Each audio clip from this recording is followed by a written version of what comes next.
magbasa ng salita ng hula. Mapalad ang nakikinig at tumutupad. Mapalad ang nahahapis at sila ay aaliwin. Mapalad ang nagugutom at sila ay bubusugin.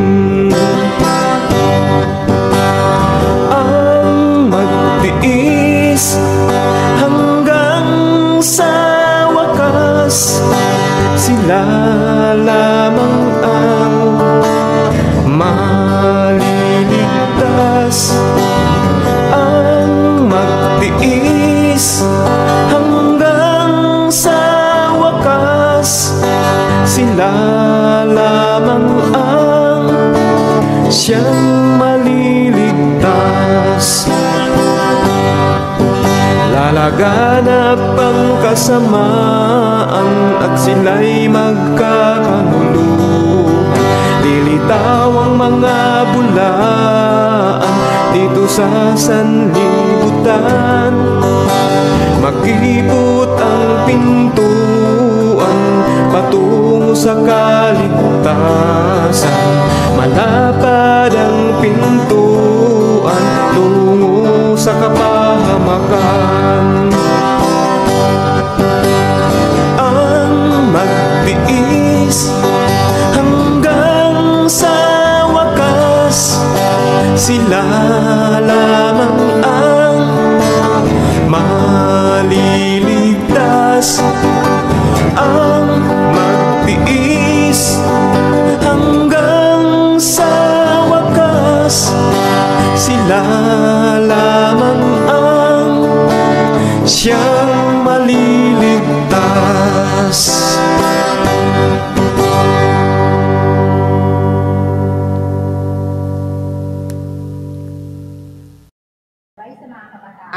So this afternoon ay kasama po muli natin ang ating dedicated na kasama po sa ating programa, si Miss Sharon E. De Los Reyes. Ayan, good afternoon sa iyo, Sister Sha. And then ngayong hapon ay babati po muna ako before po tayo mag-opening prayer. So binabati ko po ang aking asawa na sarap sa kanyang pagkain. Kasama niya rin po ang kanyang makakasama po mamaya sa live po, kaya wag po kayong bibitaw. Subaybayan niyo po ang kanila pong next program. Kasama niya po si Brother Jason Dignos. Ayan, meron po tayong bisita ngayong hapon. So, si Brother Fernando Camacho na po ang magpapakilala kung ano ba ang relasyon meron sila. Kasi po sila ay nakaparehong uniform. Ano kaya ito? Star Wars ba ito?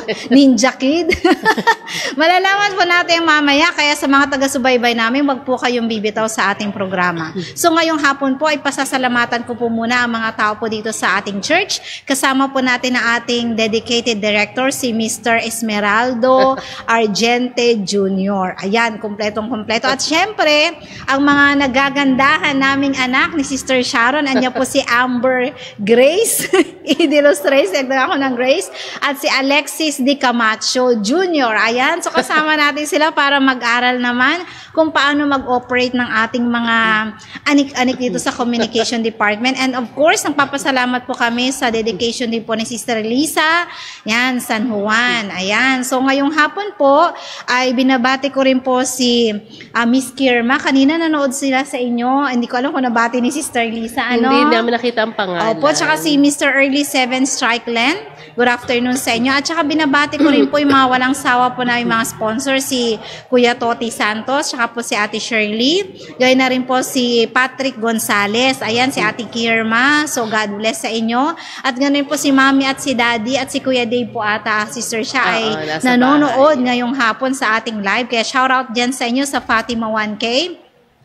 At si Jasper, ito na ang huli kong pagbati kasi mukhang fly away naman si Jasper next week. Ayan, so gusto kong sabihin sa iyo, Brother Jasper, ingat sa iyong hindi pag-uwi, no, pag-alis, kasi dito pala siya nakatira. Okay?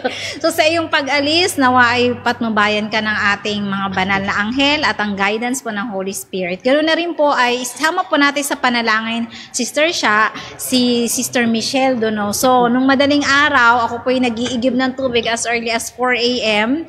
Nag-send po siya ng message na may gera na naman po ulit sa Israel. Ayan, so pagpanalangin po natin mga kapatiran po natin na nandoon, ganoon rin po Sister, ang aking kako-teacher si Miss Susan Chong, andun din po siya sa Israel ngayon. So ipagpanalangin po natin ang safety po ng ating mga kapatiran at mga mahal sa buhay po sa Israel. So si Jeneline Lopera po, so good afternoon sa iyo sister. At saka medyo na-miss ko si Aria Albiela, mga Albiela family. Hindi ko po kayo nakita sa church. Kahapon ay nandito po ako, so nawa po ay makasama po namin muli kayo. So Sister Sha, ikaw naman po ang bumati. Ayan, so magandang hapon po mga kapatid sa online ay manonood sa atin. So stay dehydrated po, ano. So kanina ko Sister Yen, nagtingin ako sa weather and I'm surprised, ang Imus po pala ngayon from 10 a.m. to 3 p.m. ngayon ay nasa 41 degrees yung feeling. Oo, feels like sobrang init, ano po. So kaya po sabi mo, stay home lang talaga, napapagrab na ako ngayon. Parang hindi ko na kaya mag-travel kay Brother Don sa ng jeep. So kaya na parang mag-grab na talaga. Parang nakikita ko pa rin sinag ng araw, mag-grab ako mamaya. So bukas naman, wala rin kaming pasok kasi bukas ay merong strike naman ng mga sakyan. So kami ay online din. Sabi ko nga, parang mas masarap sa school kasi ang lamig ng aircon sa school. Mag-aircon ka sa bahay. Sa bayang init. So ngayon pa sa hapon ito, so nasaan man po kayo, ang aming pong panalangin habang kayo pinanonood, maging safe po kayong lahat at pinabati ko rin po si Mami Ruth, kayo nanonood siya. Mami Ruth, ayan, sila Joy. At ganoon din po si Sir Sonia, ayan, si Yusun din po. At ganoon din po sa mga kapatid na kasama natin, sa Ate Weng na nasa Amerika, ganoon po sila Ate Bubot, ang kayong pamilya, sa Kuya Sam, ating speaker kahapon, ang kayong mga anak. Maraming salamat po sa patuloy yung pagsubaybay. At sa ating po mga kaibigan, i-like and subscribe nyo po and keep on sharing our link because when we share, we care. Kasi they can get also a lot of messages ayan, na makikita din nila at magagamit talaga nila sa lang pang araw-araw na pamumuhay ganito po sa ng mga pamilya at sa mga kabataan. So ito sa hapon ito, nais ko rin pong batiin. Nag-extend po kami ng aming pong mga simpatya at condolence sa aming pong pamilya, na aking pong pinsan ay namayapa, kapatid po na Brother Ner de los Reyes, at ganito po sa pamilya po dyan sa Mindoro, at nawa ang pag-iingat, ang pag-comfort ng Holy Spirit ang inyo pong maranasan. Ganon din po, si Sir Joy Biliones, pagaling po kayo, and patuloy po kayo nasa mga panalangin namin, din po sila Ate Tess, ayan, so, lahat po may mga karamdaman, kayo po yung magpagaling, at hipuin kayo ng banal na Espiritu na ating Panginoon, kaya mga kamay, upang ang kagalingan po ang may hayag sa ating mga pangangatawan. So, ito sa hapong ito, kami po yung muli natutuwa ni Sister Ye na makasama kayo. So, Sister Ye, sa ating pag-uumpisa. Okay, so before po tayo mag-opening prayer, mag-shoutout muna tayo sa mga live viewers natin, So, andyan ulit si Miss Kirma, si Early 7 Strike Len, and then si Jess Arcoba Tamala, sabi niya po, magandang hapon po, good afternoon sa iyo, brother. And then si Miss Kirma, yes, greetings from Cyprus to Theo Masmazimas. Buti nga sa Cyprus walang war, no? Wala naman. Like sa Israel.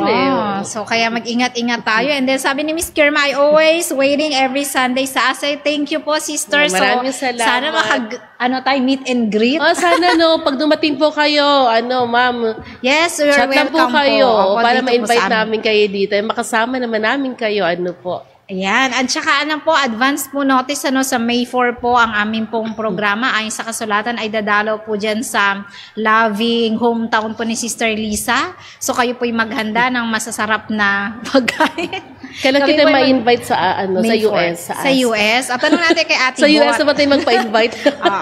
Okay, so inaasahan po namin na ang inyong pong suporta ay patuloy pong magpatuloy at pagpanalangin nyo po ang ating mga programa. Okay? So ngayong hapon po ay sama-sama po tayong pumikit para po sa ating panalangin. Ama naming banal sumasalangit ka, sa hapong ito, Panginoon, muli po kami tatalakay ng inyong mga banal na payo para po sa aming mga kabataan. Nawa, Panginoon, yung Holy Spirit ang patuloy na igabay po sa bawat isa sa amin, pagpalain ng mga tagapakinig, ganun-ganun na rin po ang mga kabataan at kaming mga magulang na patuloy pong gumagabay sa kanila. Nawa ang yung patuloy na pagpapala sa mga nakikinig sa amin, ang pagpapagaling po sa mga taong may karamdaman, ang patuloy pong ibuhos po sa kanila.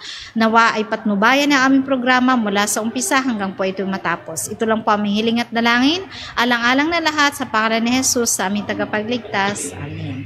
Ayan, so ngayon pong hapon, ating pong topic ay napakaganda, no? Kasi isa po ito sa mga pillars ng ating pananampalataya, Sister Sha. Alam naman natin na sa panahon natin ngayon, lalo na nag-coronavirus, napakahirap ng ating talaga economy, Sister Sha. Actually, ngayong umaga, medyo nanood ako ng konti sa Facebook, may nakita ako nung lalaki na nawalan siya ng trabaho na nagka-coronavirus. At the same time, yung partner niya, after nila magkaanak, iniwanan siya. So ngayon, nakatira na lang siya sa bus. So alam naman natin sa Amerika na kapag may mga homeless, minsan tumitira sila sa mga stock na bus and then wala siyang enough na pera. Pero sa kabila ng ganun, ay inoferan siya ng isang vlogger na nagbibenta ng isang pineapple at nanghihingi sa kanya kahit $5 lang. So ngayon, siya naman ay sabi ng tatay, actually kasi pambili to ng snacks ng anak ko. Last pera ko na to. Pero sige, ibibigay ko to sa'yo. Ngayon yung vlogger, medyo naawa sa kalagayan niya. Then nagkakwentuhan sila. Kapalit noong $6 na binigay niya, binigyan siya ng $30,000. Pero Sister Sha, alam mo ba, itong lalaking ito, ibinalik niya yung pera. Sabi niya, ako may natitirahan, yung ibang tao dito ay wala. Doon mo na lang ibigay. So diba, so panahon ng kagipitan natin, paano kaya tayo, Sister Sha, magtatapat? O yung bang, parang naiisip natin na sana, nagamit niya na lang yun sa kanyang pang-araw-araw na pangangailangan kasi hindi siya makahanap ng trabaho, Sister Sha. Paano ka maghahanap ng trabaho kung meron ka inaalagaan na 2 years old na anak? Kaya nahirapan siya, tapos yung partner niya, iniwan siya. Kaya ang payo niya, paghahanap tayo ng ating mga partners sa buhay, dapat ay naiintindihan yung ating kalagayan. So, hindi tayo basta iiwan na lang sa ere. Kaya nga, Sister Sha, lagi nating pinapayo sa ating mga kabataan, kung tayo ay lalagay sa tahimik na lugar o kalagayan, kuha tayo ng ating talagang partner na ipinagpanalangin natin sa ating Panginoon. At the same time, pinapayo talaga natin na isang Adventist. Kasi nga po, isa sa ating topics na pag-uusapan natin ngayon, kung may mga sulat po kayo ni Ellen G. White, ay pwede nyo po kaming samahan at tayo po ay patuloy na mag-aral po. Ito po yung makikita sa chapter 10 po na Messages to Young People. Ito po yung pamagat na The Tithes. Yan, dapat may TH, Sister Sha, kasi medyo may singaw ako, kaya singaw TH ko. Yan, so ngayon po, gaano ba kahalaga itong pag-iika po? Bakit kaya? Diba sabi nga ng iba, naku, ayokong pumasok sa ganyang pananampalataya kasi kailangan pa nung isusubo ko na lang, Sister Sha. Kailangan mang magbigay ng 10%. So ngayong hapon ay ipauuna natin sa ating mga taga-subaybay. Pwede po kayo magtanong. Ang sasagot po yung kasunod po na segment. Yung ayon sa kasulatan gabay sa katotohanan about sa mga tanong niyo po kung mayroon po kayong mga text na hindi namin kayang maarok ng aming pagkaunawa. Okay? So, shout out po dyan. Pwede po kayong magtanong kasi may follow-up program po tayo. So, hindi discuss natin paano kaya matuturuan ang ating mga kababayan, o mismo tayo, paano kaya natin papahalagahan ang pag-iika po. Actually, ito ay isang medyo masela na usapin kasi nga, ito ay may kinalaman sa pananalapi. So, alam naman po natin, pag may pananalapi ng usapan, medyo dapat tayo ay maingat kasi marami tayong mga kapatid na maaring matisod kapag tayo ay nagkamali. So ngayong hapon, tuturuan natin ang ating mga kabataan o mismo tayo kung paano tayo maging dedicated na katiwala at hindi katiwaldas. Isipin natin ng mga nakaraan nating discussion na tayo ay mga katiwala lamang at wala tayong pag-aari sa sanglibutang ito. Kaya naman, dapat ay ibinabalik din natin, Sister Sha, yung mga tinatangkilik natin sa ating lumikha. Just for imagine, no, Sister Sha, i-identify natin ano nga bang ibig sabihin ng ika po. So sabi po ng ating best friend na si Google, ito daw po ay 1/10 of earnings. So pag sinabi nating earnings, ito yung mga bagay na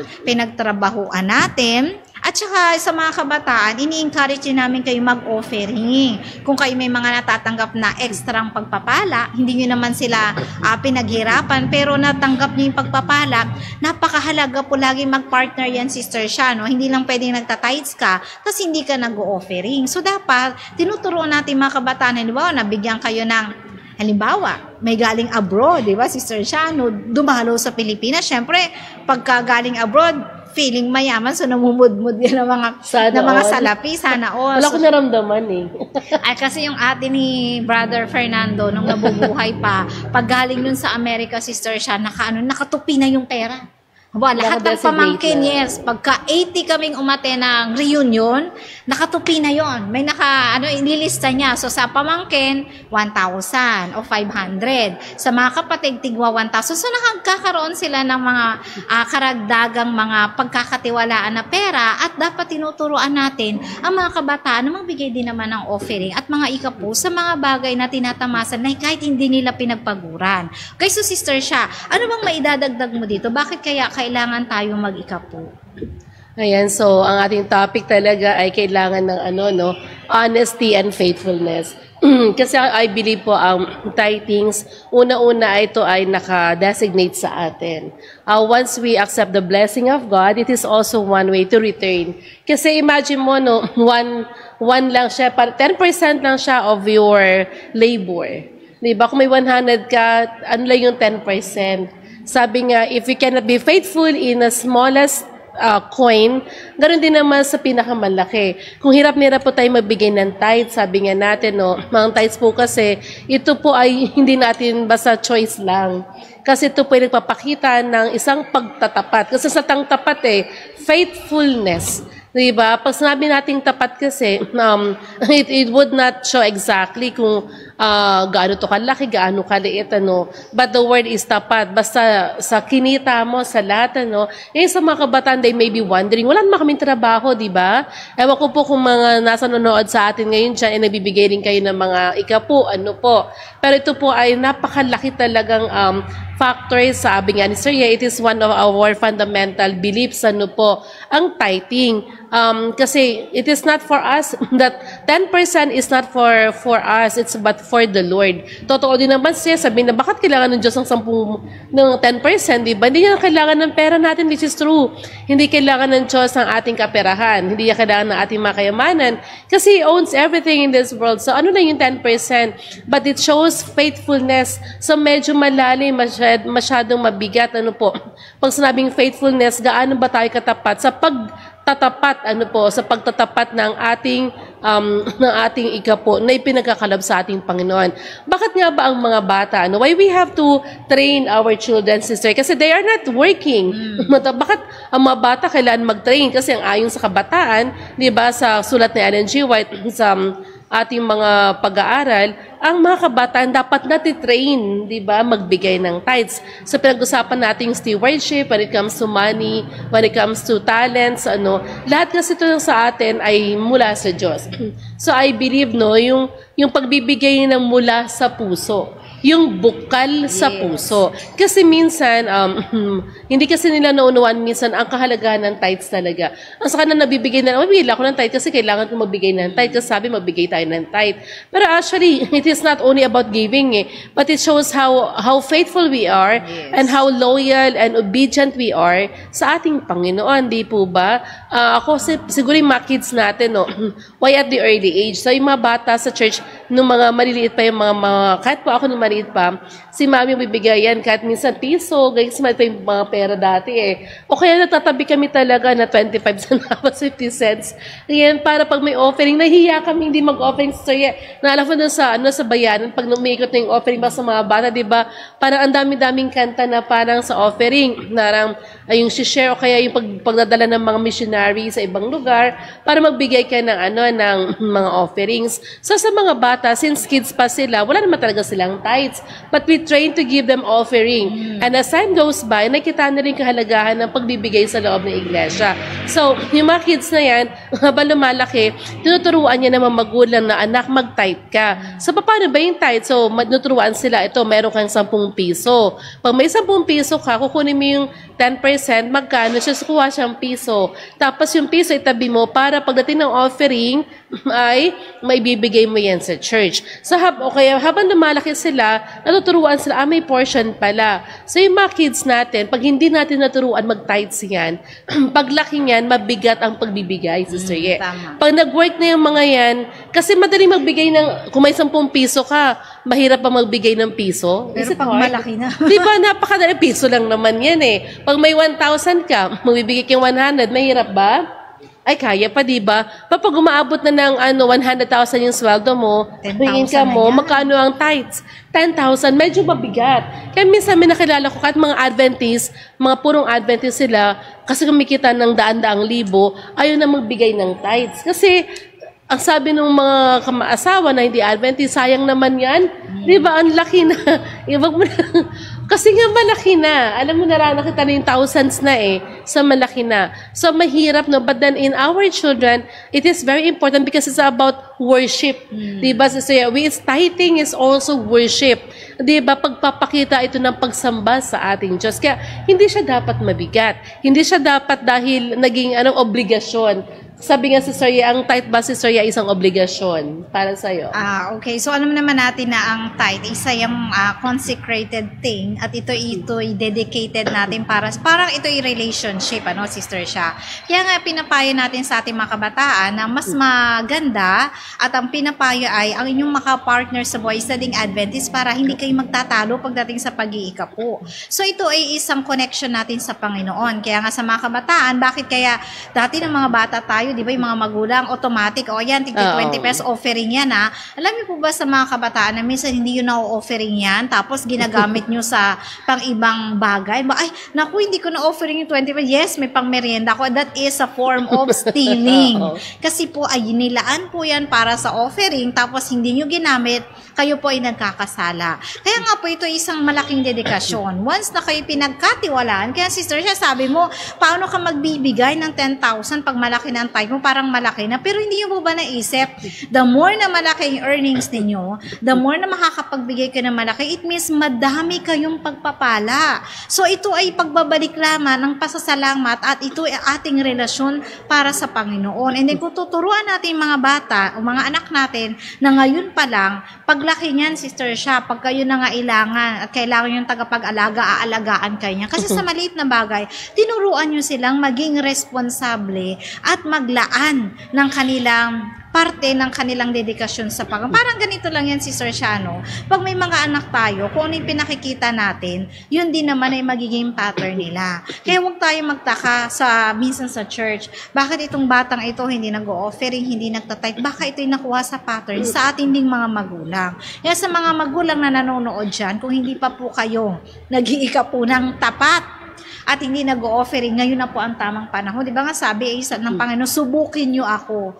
Why not? Di ba? Try God. Bigay mo ng lahat. Yun nga, di ba, dun sa Bible, yung babae na hiyang-hiya, kasi barya yung kanya ibibigay. Yun lang kasi talaga meron siya, pero binigay niya lahat. Doon sa mga maraming pag-aari, yan lang ba lahat o marami pang nakatabi? That's the most question that we have to answer, okay? So, punta po tayo sa pangalawa. Sabi nga po dito ang tanong ni Miss Ellen G. White, why is tithing a part in carrying forward the precious work of salvation?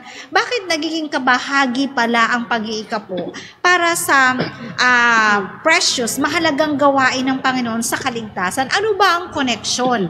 Bakit kailangan tayo mag-ikapo? Minsan, yung mga Adventist na yan, pera-pera lang yan. Nakita ko sa mga comments sa asawa ko, pera-pera lang yan, puro ika-ika po lang yan, puro pang huhot-hut lang yan sa mga kapatid.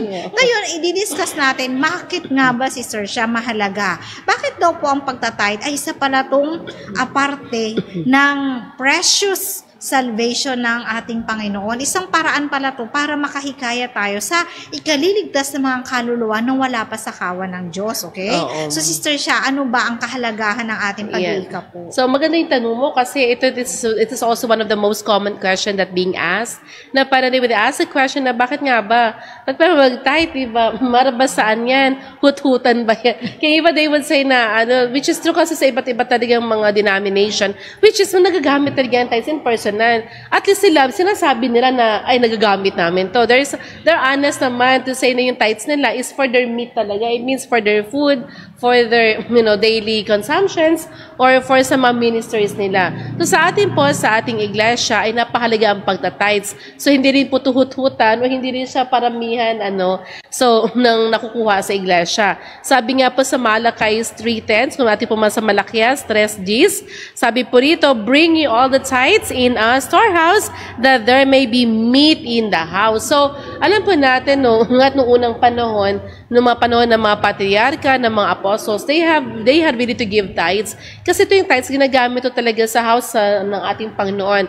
To feed the ministers, yung mga apostles, yan, pagpapalaganap talaga ng gawain. So, hindi po ito ginagamit sa personal nila na pambili ng mga cellphones o pambili ng mga personal na gamit, which is, sa totoo lang sa'yo, siguro malaki malaki din yung idea. Kasi dati parang iniisip ko, ang hirap siguro kung ako yung minister, kung pastor po ako, pag ako tumatanggap ng aking tithes, syempre yung aking sweldo ay talaga from the tithes alone yan. Kasi naman po tayo, wala po tayong business ang ating conference. Hindi naman tayo binibusiness. So, ang inisip ko po lagi, pag ako siguro pastor o isang manggagawa at tinatanggap ko ay mula sa tithes, siguro mahihi akong bumili ng mga bagay na mamahalin. Kasi tithes yun yung gamit ko. Which is, di ba, ang hirap bumili ng magandang bahay, bumili ng mamahaling mga gamit. Kasi itong perang to na tinatanggap mo ay mula talaga sa mga tithes ng ating mga kapatid. Ng ating mga kapatid talaga ay very faithful giving the tithes. Tapos tayong mga nasa makamanggagawa ay sobrang gamit ng fund. Di ba? Minsan yung naisip ko dati parang sobra naman which is siguro in both realization, makita natin kung gaano siya kabanal. Kasi imagine mo, pag binigay mo yung tithes, di ba, pinagpipray mo pa yan. Lord, di ba, hirap na hirap ang gastos, sagat walang wala ka ng pera. Lord, wala akong pera, Lord. Ito na lang ang pera. Anong gagawin ko? Tapos pag binigay mo, isipin mo, paano yung consumption ng ating tithes? However, sabi ng ating Panginoon dito, ito talaga yung magagamit sa kanyang banal na gawain. Sabi pa po na sulat ni Ellen G. White, sabi dito sa sulat po ng tithing, according from Ellen G. White, it is what we call all are encouraged to return a faithful tithe, into a denomination's treasury. Kaya po tayo sa Adventist, talagang ang ating tithes hindi napupunta hindi po namin hinahawakan ito. Wala po to sa Dasma G.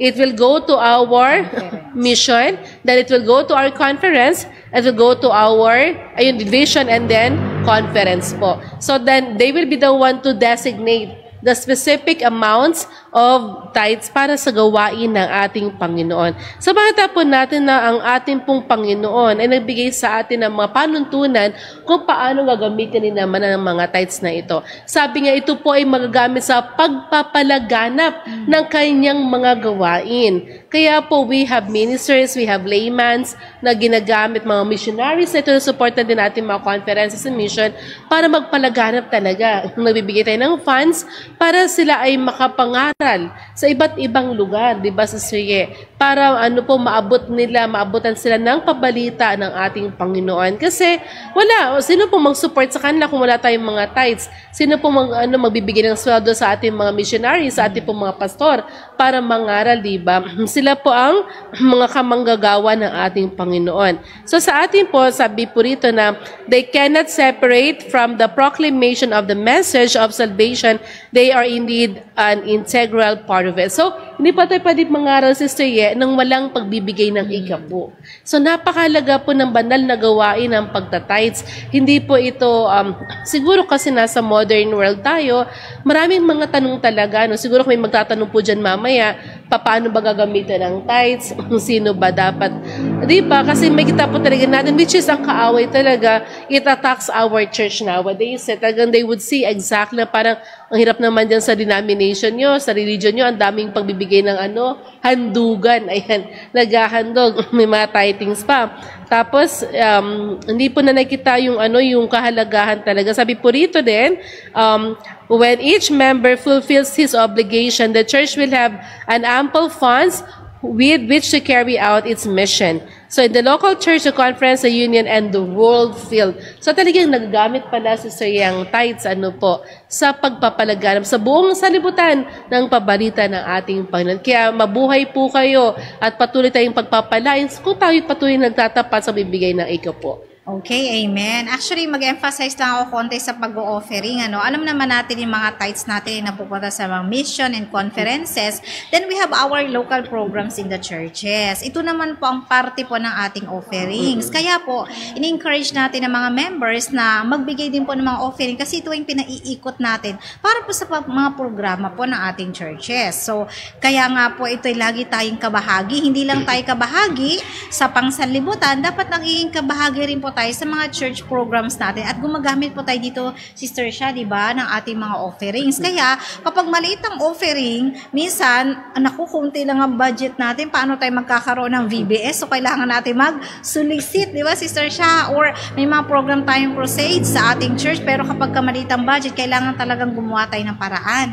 Kaya we always encourage our church members na mag-offering po kayo kasi ito po ay parte po ng ating pagpapasalamat. Huwag natin kasi isipin na burden kasi minsan, Sister Sha, parang ito na lang ang huli kong pera, ibibigay ko pa ba? Mag-offering ba ako o hindi? Kaya nga di man minsan may mga overgo, pero huwag po kayo mag-alala dito sa church namin. Pag may overgo, libre na ang lessons, libre na ang devotional, hindi na natin kailangan mag-spend ng pera, and then it will be given equally. Ito po kasi, kapag po ninyo sinubok ang Panginoon, talaga namang hindi kayo magkukulang. Kaya nga sabi, di ba, subukin niyo ako ngayon. At ang iyong pagpapala ay umaapaw. Just imagine ang ating Panginoon na may-ari ng lahat ng uri ng ginto, lahat na nandito sa sanlibutan. Kaya ba't kayo nag-aalala? Di ba? Ang mga ibon nga daw sa parang ay hindi nag-aalala ng kanilang mga kakainin. How much more kayong tapat na lingkod ng ating Panginoon? So we should not worry about tomorrow. We just worry for today. Ayan. So punta po tayo sa third question. Sabi nga po dito is, what is the relationship of tithing to God? Ano ba ang nagiging relasyon nitong pagtatithe natin sa Panginoon? Ito ba ay, bakit kaya kailangan mag-tithe? Di ba? Sabi ng iba, naku, ginagamit lang naman yan ng mga mission at conferences para sa mga bakasyon nila or whatever. Wala naman tayong napapakinabangan dyan. Hindi nga natutulungan yung maliliit nating churches. May mga ganyan tayong mga issue. So, Sister Sha, ano ba ang relasyon ng pag-iika po sa ating Panginoon? Sabi nga po dito ni Ellen G. White, ito ang una ay consecration.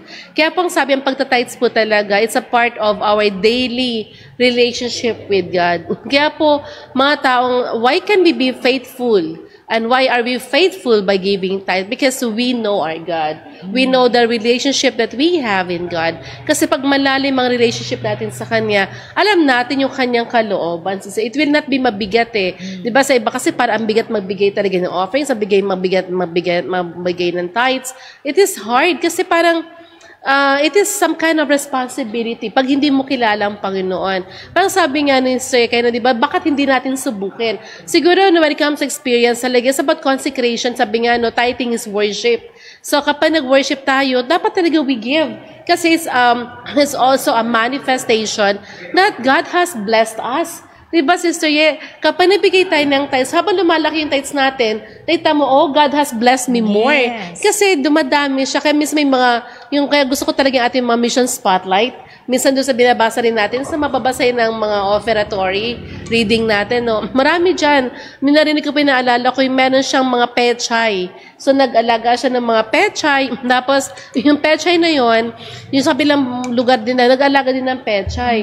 So, ano pagkakaiba ng pechay niya at pechay nung lalaking nag-aalaga? So, siya, nung lumalago na yung kanyang, nag-harvest siya, yung 10% nun ay binigyan niya, pinabenta naman niya, tapos binigyan niya sa Panginoon. Tapos yung 10% nung kanyang mga pechay, pinamigay niya sa kanyang kapitbahay. So parang double, nag-tithe siya ng 10%, nabigay siya ng 10% ng pechay. Then later ako nakita naman ba na sobrang tataba talaga ng pechay niya. Kasi ako siguro ako sister, we experienced no, si Mami. Si Mami kasi yan mahilig magtanim ng mga alagang halaman. So hindi hayop. Kasi ang hirap pag hayop dumadami sila. Ato ng atis no, natatandaan ko guyabano. Meron kami punong atis na yan. So pag namunga yung atis namin, kasi uso pa dati yung we are giving yung saan ba to? Yung sa Thanksgiving ba yung mga first harvest. Maranggan. Meron kami yun sa church dati nga para mga first fruit ganyan. So dadali mo yung yung mga parang offering din siya. Dadali mo doon yung mga unang bunga. So it was really a blessing kasi pag nadadala kami yan, o kaya gagawin mo, kung hindi mo siya madadala ng fruits, gagawin mo siyang parang pera. Bibilangan mo kala yung bunga niya, tapos magkano equivalent niyan. Yun ang gagawin mo. Ni Mami, investment. Investment, yan. Shout out kay Mami. Mahilig yan si Mami sa investment. Sabi niya dun sa kanyang alagang atis, oy, atis, may investment ka, kaya dapat mamunga ka. Pag hindi ka namunga, puputulin kita. Maniwala kayo mga kapatid, for the whole year round, namumunga ang atis namin. Tsaka yung apple guava dati. Oo, sobrang tamis, di ba? Yung iba ang dami yung mga puti-puti, sabi Mami, tigi-tigi yan, yung mga pan-insect. Ang dami, pero sa amin wala. Tapos yung apple guava, yung iba inuuod, sa amin wala din. Kahit yung mga mangga na, so when we give portion for the Lord, we acknowledge His kasi power. Yes. We acknowledge His yung sanctification ng ginagawa niya sa ating rin mga hanap buhay na kung saan pinagpapala niya talaga tayo. No? Kahit sa mga work natin, actually sa tithing kasi sir, first of course, it consecrate tayo no, sa ating Panginoon. Siguro po yung experience talaga natin na we can see how God works when to the faithful children. Kung ang ating Diyos nga sumasagot ng panalangin sa hindi faithful, sa mga tapat pa kaya. Kasi pagiging tapat, hindi lamang to rin sa pera, sa lahat ng bagay Yun nga lang kasi pagdating na ng financial, sabi nga ni Soye, medyo mabigat pag pera na ito. Para madali magbigay ng talent, madali magbigay. Pag pera, ang bigat na, pag ang laki na, no? Imagine mo, kung may 1 million ka, magkano ang tithes mo si Soye? Ano ba? 100,000. Ako po may namit akong kapatid natin. No? Alam mo yung binakayan, mga secret millionaire kasi nandoon. So, meron po doon mga mayaman talaga. At nagtatithes sila ng 2 million. Isang tao lang yun na 2 million na ang kanyang tithes a year. So, ang malungkot naman today, hinahanap siya ng mga pastor. Sino ba yun?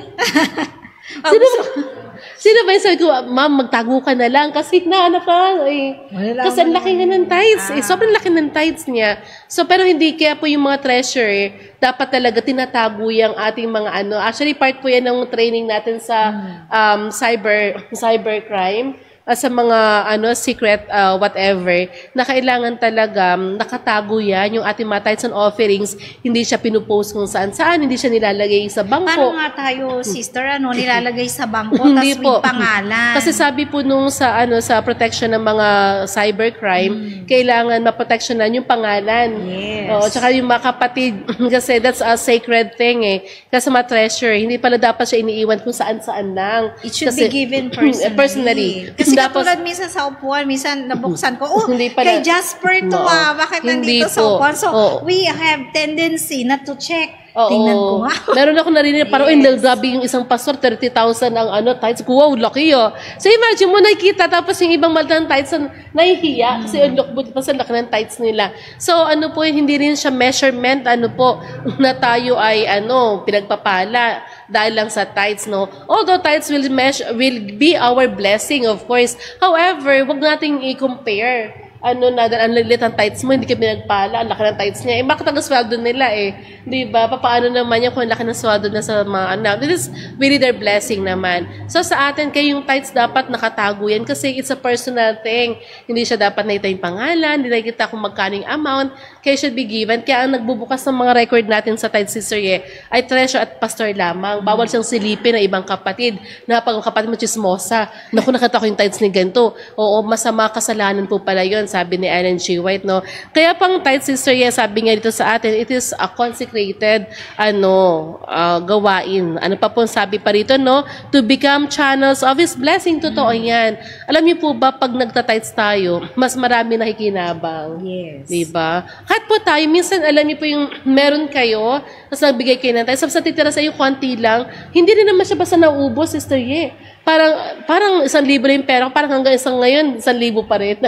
Hindi ka na gumastos. Pero you could feel na medyo magaan. Hindi ka masyadong namumroblema. Which is, ako naman problema din ako pero sige lang, Lord, God supplies talaga our needs. At i-test ka talaga niya minsan sa mga paraan na kahinaan mo Diba? Para makita kung gaano ka-faithful sa ating Panginoon. Share ko na rin na, kasi po kami magkakapatid, yan, kung nanonood po kayo dyan, kami po ay mahirap talaga na lumaki. Hanggang ngayon mahirap pa rin naman kahit malaki na tayo.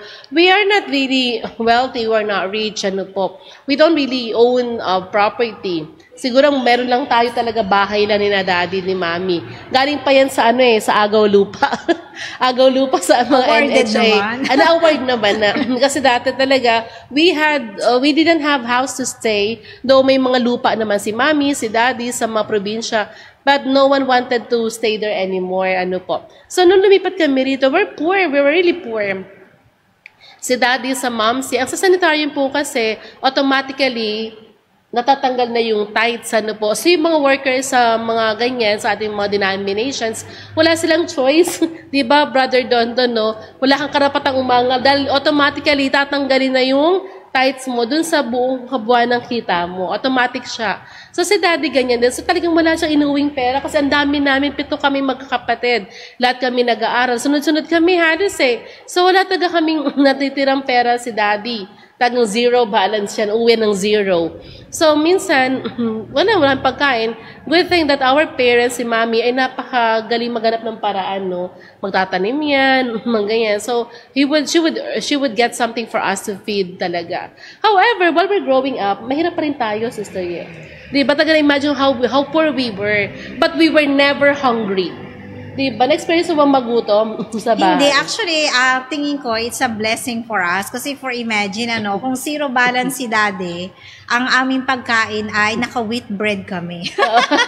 Kasi we didn't have cash to buy. So, ang gagawin ni daddy, kukuha lang siya doon sa sanitarium ng mga healthy na pagkain. Kaya naman siguro very healthy rin talaga si daddy. Kaya ang bread namin dati, wheat bread from sanitarium. Ngayon, hindi na makabili na wheat bread, pandisan na lang kasi may cash na. Kasi nga, ang wheat bread, alam natin medyo mas. Kaya sa kabila nung, let's say, kahirapan, maraming positive things na naibibigay yon. Natatandaan ko nga, Sister Sha, nung mga bata tayo, meron yan once a month, naka-credit card yan si daddy, tapos magsa-shopping kami yan sa nation, ano ba yung pangalan yan? Basagana? Anyway, yeah, something like that. So, once a month, mag-grocery kami na worth something at nakukuha talaga namin yung mga food na gusto namin. Sa Uniwide. Yes, something like that. Kaya hindi ko pa rin maramdaman na hindi kami pinagpala ng Panginoon. Though na zero balance si dati, naka-credit card yan, at wheat bread, at ang mga gatas talaga namin ay whole milk. Saan ka pa? Ngayong nagkapera ka, nakakabili ka pa ba ng... Baka skim milk na lang nabibili nyo dyan. Hindi na kayo makabili ng soya. Kaya sa kabila ng ganun mga pagsubok sa aming buhay, ako naman I took them very positively. Kaya very healthy naman kami magkakapatid. Sabi nga nila, yung pagkain ng kamuting kahoy, sabi nila, ang hirap naman natin, pero hindi nyo ba alam, mas masustansya pa yan kaysa pagkain ng white rice. Siguro nga nakakain kami ng mga manok, ganyan, nung kami mga college na. Hindi pa nga, pag-graduate na siguro. Kasi very rarely, unless fish lang kami taga sa bahay, gulay, yan. Tapos mahirap kami talaga, pero ang pagkain sa bahay, hindi pwedeng 2 putahe lang. Kailangan yan 4 na klase, hindi pwedeng 1 o 2 kasi malungkot. So we're not poor. Malungkot si mami. Pero ang ano ko lang po talaga, when we were in college, so we went to school, we were sent to AUP, lahat kami pag-AUP, it was tough. It was tough life. Pero may tama sa bilang mga magulang, sabi lang ni daddy, mag-aral kayo kasi lang ang may pamamana namin sa inyo, di ba? Totoo yung magayanin niya. So, yun talaga na paimana niya, mag-aral kayo. Kahit mahirap, mag-aral kayo. Pero alam niyo po ba, sa bilis ng panahon, God has blessed, my parents talaga. And at the same time, lahat kami naman ay nakapagtapos sa pag-aaral sa AUP na hindi kami nangungutang. Yes. Diba? Yung pagpapalang Panginoon, sabi nga na, bakit ka nakapagpatapos? Nangungulat sila na lahat yun pala naka-AUP kasi hindi lang po sa tagang tithes, yung talagang pagiging tapat sa ika Si po. mami po kasi sobrang, tapat po talaga yan. Sobrang mag-tithes yan talaga. Kaya pag tinatanong siya, sabi na nagta-tithe kasi kami. Diba? Bakit? Kasi nasagot niya. Kasi which is true. Without God's blessing, no one could imagine kung nasaan kami. Baka hindi kami napagtapos. Baka nag-asawa kami na mas maaga. Or alam mo, iba talaga yung nasa. But then, because of tithing, doon po talaga namin nakita na God will bless. And God blesses the people who would be faithful to Him. And we experience that. Kaya pag kilala natin ang Pastor Ye, kasi mas madali mong ma-experience, mas madali mong ma-testify yung kanyang greatness, yung kanyang pagiging tapat sa atin. Kasi sa mga karamdaman, sabi ko nga, Pastor Ye, sabi ko sa'yo na na-hospital ako, ang laki ng babayaran ko, but the end of the day, naging 20,000 lang. But it was so simple. Bakit? Kasi I also help a lot of people, no? So kapag lalapit yung sister, pag ganito ba, sige, sure, ganyan. Mangingi kang pera o bigyan ka ng pera, mo nang bayaran, ito na lang. But then you can say exactly, no? So parang hindi naman talaga tayo nawalan. Feeling lang mahirap, pero wala, hindi naman nawalan. As in, sabi nga ng Panginoon, sula rin nagkasakit talaga nun, no? Siguro, sister yan, dito pa na-hospital eh. Ewan ko na pag na-hospital pa to. Eh, hindi pa na-hospital talaga. Sino pa ba? Si Brother Jasper, hindi pa na-hospital. Yung mga kapatid ko pong lalaki, hindi pa talaga sila na-hospitalize. Bakit kaya? Kasi they're also very faithful when it comes to tithe. So kapag po kasi sa tithes, hindi lang sa pera tayo binibless ng Panginoon. God bless our family, our health, our work. Kaya di ba, minsan baka sa work, pinagpapala ka rin sa trabaho, di ba? Kasi that's also part of God's blessing. So that for you to give also what is due to the Lord, hindi lang para sa atin. Amen. Ako, magbigay ako ng konting karanasan. Nung nasa AUP ako, talaga namang tough time yung 4 years na pag-aaral. Naalala ko si Jasper, magka-roommate kami niya. Nagbubuhat po kami ng bigas and then ng ulam for a week or 2. Kasi hindi kami uuwi kasi magastos sa pamasay. Pero alam niyo po, sa mga kabataan na nakikinig, ako kasi hindi ako masaya kapag ako lang yung kumakain. Minsan may mga roommates kami na delayed ang allowance kasi mga galing abroad, ang gagawin ko, isi-share ko kung ano meron ako. Kaya shout out sa mga roommate ko na hanggang ngayon we still have good communication and we're friends. Yan, si Nadia Meraato, si Rose, ayan, shout out sa inyo. Naging good friends kami kasi ako talaga, sister siya, I share what I have. Pag nagluto ako, pag may roommate ako hindi kumakain, parang ang sakit sa kalooban na ako lang kakain. So I share what I have. At si Michelle, naging ka-roommate ko rin yan. Alam namin yung hirap talaga sa AUP. Pagka walang-wala talaga silang pera, ang gagawin ko, sister siya,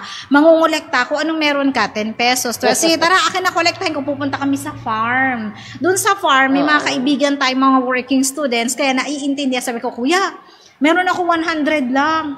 Weekend kasi wala na kaming jatong. Baka may mabili naman kaming gulay dyan. Sasabihin nila, sige, kuha na kayo ng mga sitaw kahit ano. Ayun, pang adobo na namin yung sister siya. So, yung aming weekend ay lilipas yun, nabusog kami. Ang Panginoon po ay hindi nagpapabaya, basta po kayo maging tapat. Subukin nyo siya. And then, you will see the result. It will be very positive in your life. Huwag kayong manghinaan ng loob.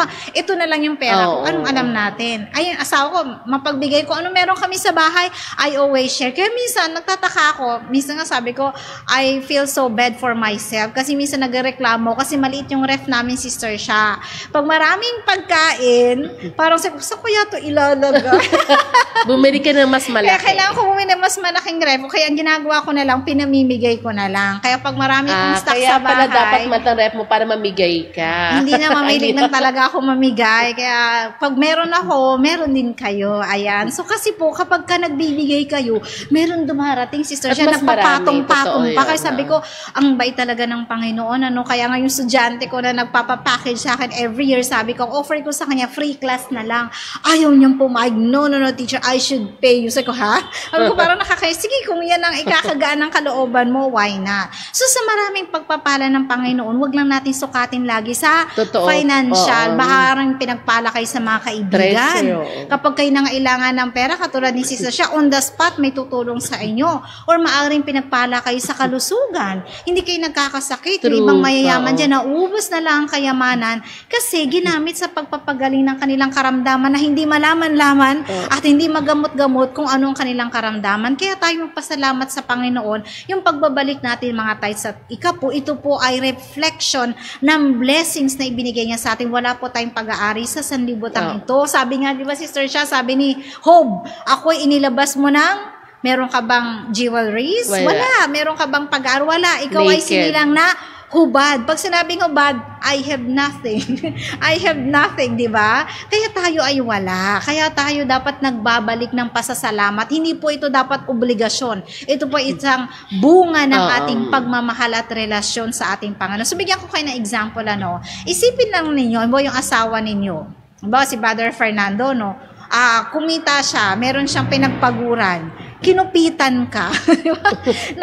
Kumupit, tapos malaman, di ba masakit yun, sister siya? Parang, bakit kaya ako kinukupitan ng asawa ko? Hindi kaya siya tapat sa akin? Pero kapag yung asawa mo, lahat ibinigay, naka-envelope pa, may 0.25 pa yan, walang bawas, walang wow, ang honest naman ng aking asawa. Ang Panginoon po ganun din. Napakasaya niya kapag honest ding binibigay natin ang portion ng pagpapasalamat natin sa Kanya. Masakit yun yung pag kinukupitan. Sister siya, kinupitan ka ng halimbawa ng anak mo.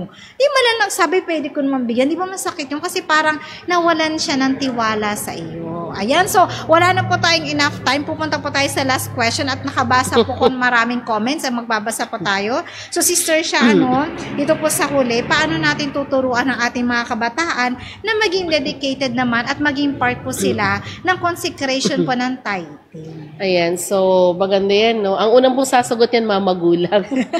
Kasi sabi ko nga po, our parents should be the model of our children.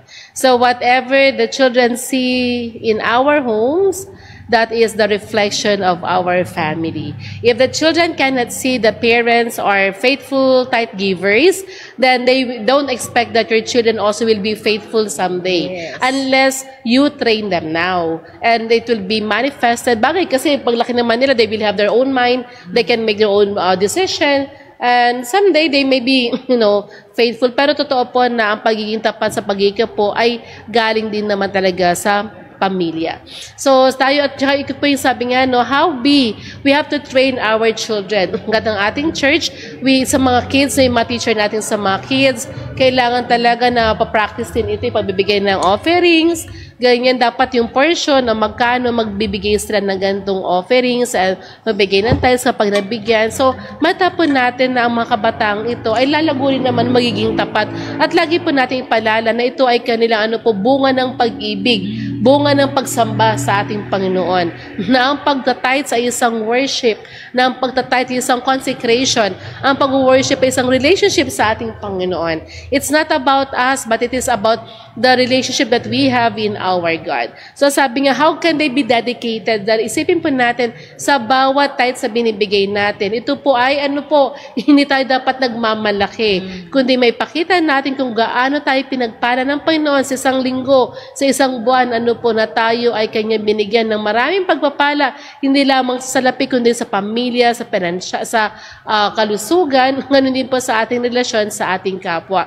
So it is a blessing, Huwag po nating sayangin ang pagpapala ng ating Panginoon. That's why we can be dedicated. So mga kaibigan po natin, mga magulang, kayo po ay train nyo po at ipaalala nyo po sa inyong mga anak ang kahalagahan ng consecrated na bagay. Sabi nga ni na Jasper, sa ate siya, ano magkakaiba ng salitang sacred and holy, di ba? Kasi tithe is sacred, it's also holy, di ba? Hindi siya kasi, kaya nga ang tithes, hindi natin siya basta ginagamit.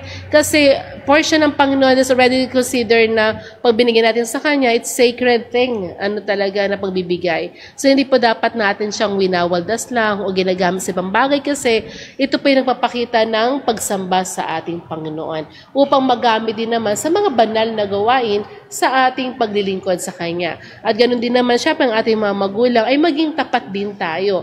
At wag po tayo manghinawang i-train yung ating mga anak, Kahit yung kailang mga allowance, yung pera nila monthly or weekly, magbibigay naman talaga sila din. Sa ako natuwa kasi minsan syempre yung mga anak ko, hindi ko alam kung nagbibigay ng tithes. Kasi nagtatanong yan Kasi sabi ko lang, minsan meron pa rin silang mga envelope. And they're happy to give the tithes. So bakit hindi siya burden? It should be a blessing. It should be coming from our heart. And we give it with happiness. And it is a Thanksgiving kasi di ba, sir, na ay salamat Lord, pinagpala mo ako, may tithe ako. Kasi pag wala kang tithe, parang hindi ako na-bless. Ang bigat naman, hindi ako na-bless, parang ganun. So, but then always remember that tithe is a consecrated part of our worship to our God. Amen. So, sa mga nandiyan sa communication, paki-flash naman po ang Malakay 3 verse 10. Maraming salamat, Malakay or Malakias 3:10. Tres Gs, ayan. Malakay 3 verse 10. Ayan, wait lang po, no? Ayan, so ipa-flash na po ni Alexis at ni Amber. Malakay 3 verse 10.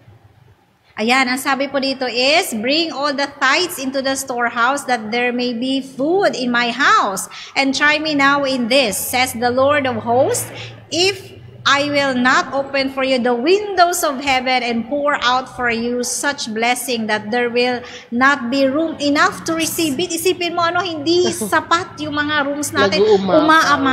Umuumapaw. Ayan. So, sa Tagalog version, pwede po ba paki-flash in a Tagalog way?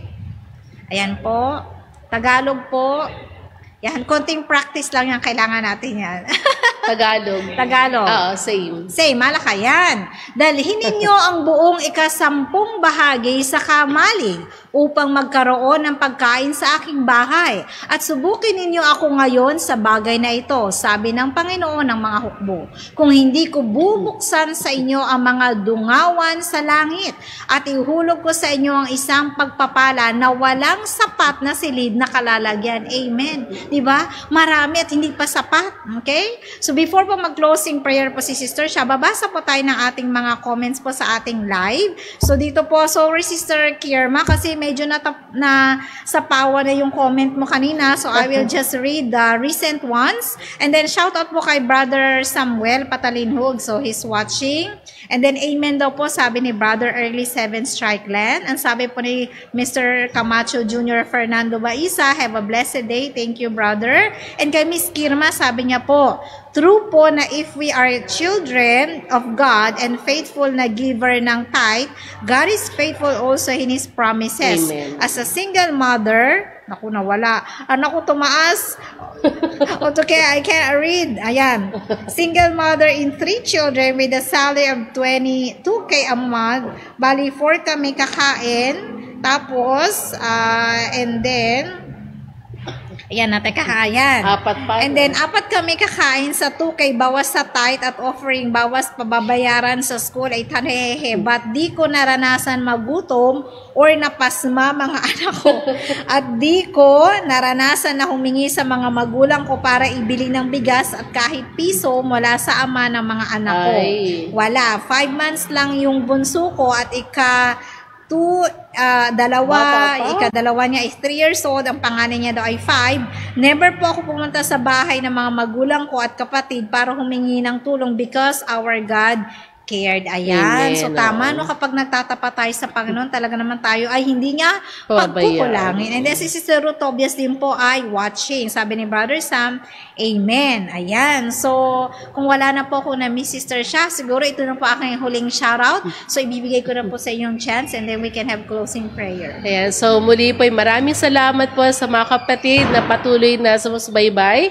Tunay nga po na pagpalaito ng Panginoon sa hapong ito, sa mga karunungan, ganyan po sa mga paalala sa atin, no? Kaya wag po kayo maghinawang i-share ang ating mga links. Ganyan po ay manood kayo every Sunday po sa ating mga programa. At wag rin po kayong aalis para po sa ayon sa kasulatan gabay naman sa katotohanan. Ayan. So ngayon po para po sa araw na ito tayo po ay manalangin. Our great God in heaven, we are grateful indeed for this afternoon, for the wisdom for the knowledge, Lord, that has given unto us, and help us, Lord, to be faithful unto Thee, that our tithes must be given, Lord, faithfully. And I know, Lord, that whoever be faithful to You will be also faithful to all of us, to empower us and to give us the blessings that we need, that it is more than that we can receive. May You bless all of us today, especially our viewers and their families who are not with them, wherever they are, oh Lord. For those people who are sick right now, bless them, Lord, touch their health so they can be healed. And as well, Lord, all of us, may You bless us from any harm and danger so that we can see each other again for our next episode. Thank You, Lord, for all the blessing. In Christ we pray. Amen. Mapalad ang bumabasa ng salita ng pula. Mapalad ang nakikinig at tumutupad. Mapalad ang nahahapis at sila ay aaliwin. Mapalad ang nagugutom sila ay bubusugin. Ang magtiis hanggang sa wakas, sila lamang ang maliligtas. Ang magtiis hanggang sa wakas, sila lamang ang siyang maliligtas. Lalaganap ang kasamaan at sila'y magkakanuluhan. Lilitaw ang mga bulaan dito sa sanlibutan. Mag-ibot ang pintuan patungo sa kaligtasan. Malapad ang pintuan tungo sa kapahamakan. Ang magtiis hanggang sa wakas, sila lamang ang